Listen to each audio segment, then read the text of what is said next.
अस्सलाम वालेकुम। आज के इस लेक्चर से हम होम्योस्टेसिस के चैप्टर को स्टार्ट कर रहे हैं और इस वीडियो के अंदर हम होम्योस्टेसिस का एक ओवरव्यू करेंगे, यानी समझने की कोशिश करेंगे कि होम्योस्टेसिस एक्चुअल में क्या है और ये क्यों ज़रूरी है हमारी बॉडी के लिए इतना। सो होम्योस्टेसिस की डेफिनेशन से स्टार्ट करते हैं। Homeostasis is the maintenance of body internal condition और एनवायरनमेंट। होम्योस्टेसिस एक ऐसा प्रोसेस है जिसके जरिए हमारी बॉडी की जो इंटरनल एनवायरनमेंट है वो मेंटेनेंस हालत में रहती है, वो सेम सिचुएशन में रहती है। ठीक है, होम्योस्टेसिस वर्ड का मतलब भी यही बनता है। Homeo means same, stasis means standing still.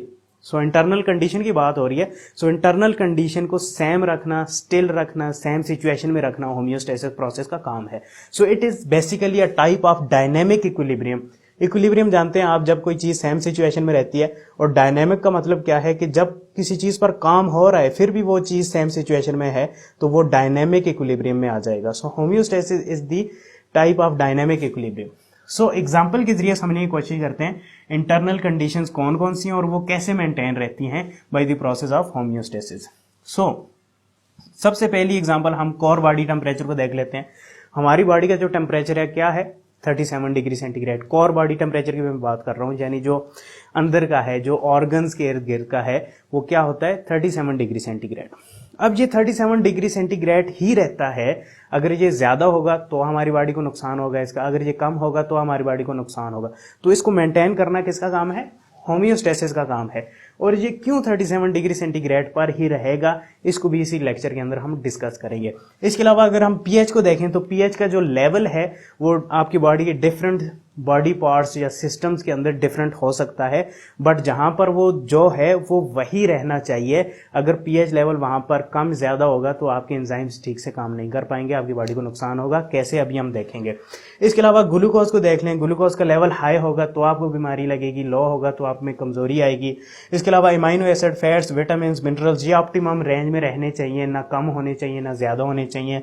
इसके अलावा आपकी बॉडी के अंदर रिस्पायरेटरी गैसेस जैसे कि ऑक्सीजन होगी, कार्बन डाइऑक्साइड, इनकी जो रेंज है, लिमिट है, वो मेंटेन रहनी चाहिए। ज्यादा होगी तो नुकसान, कम होगी तो नुकसान।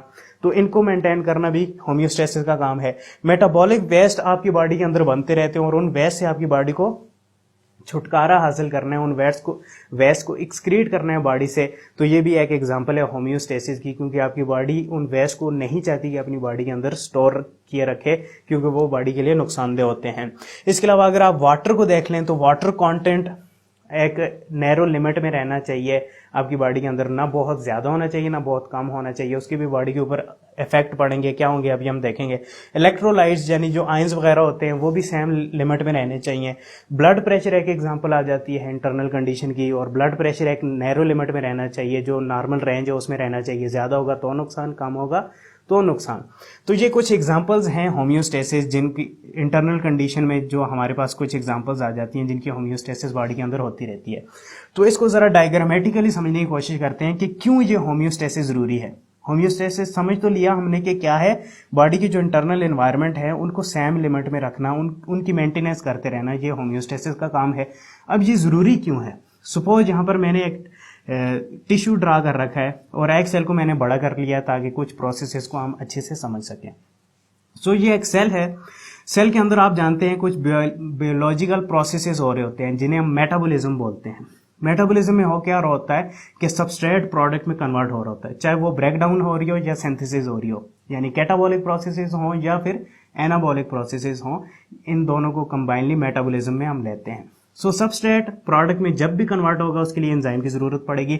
एंजाइम बायोलॉजिकल कैटलिस्ट होते हैं, किसी भी रिएक्शन को स्पीड अप करते हैं। तो अगर एंजाइम नहीं होंगे तो वो रिएक्शन बॉडी के अंदर नहीं होगा। अब आप जानते हैं कि एंजाइम्स जो हैं उनकी स्पेसिफिक स्ट्रक्चर होती है और स्ट्रक्चर का बहुत रोल होता है उनके फंक्शन में। अगर वो स्ट्रक्चर सेम होगी या वो स्ट्रक्चर फाइन होगी, ठीक होगी, तो वो एंजाइम अच्छे से काम करेगा। अगर स्ट्रक्चर में डिसरप्शन आ गई, स्ट्रक्चर अगर चेंज होगी, तो वो एंजाइम ठीक तरीके से काम नहीं करेगा। और जो आपकी बॉडी का जो टेम्परेचर है वो इनकी स्ट्रक्चर के लिए बहुत जरूरी है। अगर आपकी बॉडी का टेम्परेचर 37 डिग्री सेंटीग्रेड है तो ये एंजाइम अच्छे से काम करता रहेगा। डिग्री सेंटीग्रेड, ठीक है, एंजाइम अच्छे से काम करेगा। अगर टेम्परेचर राइज करेगा, 40 अबव जाएगा, तो ये एंजाइम जो है इसकी स्ट्रक्चर में चेंज आ जाएगी। स्ट्रक्चर में चेंज होगी तो ये सबस्ट्रेट को प्रोडक्ट में कन्वर्ट नहीं कर पाएगा। अगर आपकी बॉडी के अंदर मेटाबॉलिज्म स्टॉप हो जाएगा डेफिनेटली अगर टेम्परेचर हाई होगा। तो अगर मेटाबॉलिज्म स्टॉप होगा तो आपकी बॉडी की जो लाइफ है जो वो ही स्टॉप हो जाएगी, क्योंकि सारी लाइफ जो है इन्हीं मेटाबॉलिक प्रोसेसेस पर डिपेंड करती है। सो टेम्परेचर बहुत जरूरी है कि 37 डिग्री सेंटीग्रेड पर ही रहे। अगर राइज हो गया तो एंजाइम की स्ट्रक्चर डीनेचर हो जाएगी और एंजाइम काम करना छोड़ेगा और ये प्रोसेसेस स्टॉप हो जाएंगे। अगर हम बात करेंगे 37 डिग्री सेंटीग्रेड से टेम्परेचर नीचे जा रहा है तो कैसे नुकसान होगा। जब टेम्परेचर नीचे जाएगा तो इनकी मोबिलिटी, एंजाइम मोबाइल इतना नहीं होगा, यानी इसकी मूवमेंट स्लो हो जाएगी और ये प्रोसेसेस बहुत स्लो डाउन हो जाएंगे और आपकी बॉडी को एनर्जी की हर वक्त ज़रूरत रहती है। जब ये प्रोसेस स्लो होंगे तो डेफिनेटली फिर भी आप सर्वाइव नहीं कर पाएंगे।